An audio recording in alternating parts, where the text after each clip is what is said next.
évident pour laquelle il faut exposer et qualifier et poursuivre les crimes du FPR. Ce sont évidemment les guerres interminables au Congo.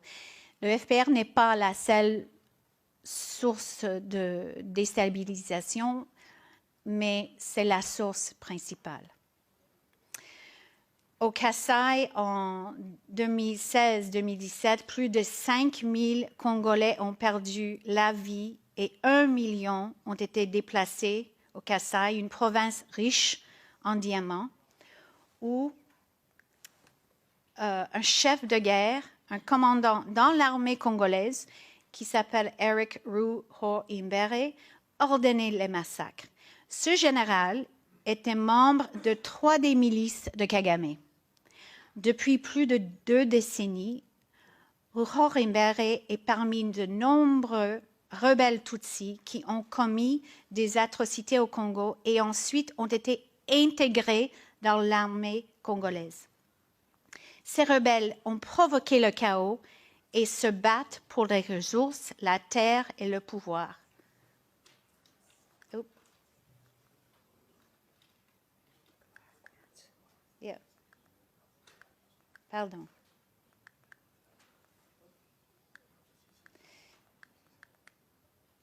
Ruho-Imbere maintient les liens très étroits avec Kagame via James Kabarebe et Jack Nziza au département du renseignement militaire. Il a collaboré avec des agents du DMI durant les attaques par le FPR contre les Banyamulenge, sa propre ethnie.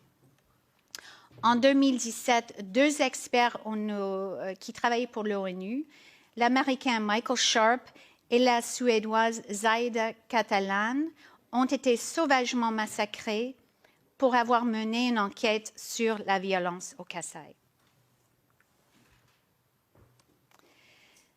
Je voulais juste terminer avec un mot sur l'extermination du peuple nandais à Beni. On a mentionné Beni ce matin. Les réseaux criminels du M23, une milice de Kagame, sont toujours actifs au Congo. L'ancien directeur du renseignement général Delphin Kayimbi, récemment mort en détention, a été un membre de l'AFDL, les rebelles de Kagame, en 1996, et a fait du recrutement en 2017 pour le M23. Il aurait organisé aussi le recrutement pour la milice ADF, qui mène une campagne de terreur et qui tue presque tous les jours, avec les méthodes du FPR, à Beni, dans le Nord Kivu. Je reçois des images, des photos, presque tous les jours, des images des enfants, des femmes et des hommes qui ont été tués par soit des machettes ou agafuni, les houes. Et on coupe l'os occipal ici. Ce que le FPR avait fait durant le génocide et après, ce sont des tactiques du FPR. L'objectif de cette campagne, c'est de s'emparer de la terre et de l'exploiter. Je termine avec une citation de Jean Jaurès,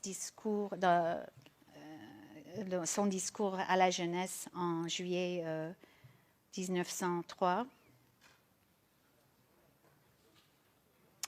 Le courage, c'est de chercher la vérité, c'est de ne pas subir la loi du mensonge triomphant qui passe et de ne pas faire écho aux applaudissements imbéciles et aux huées fanatiques. Merci.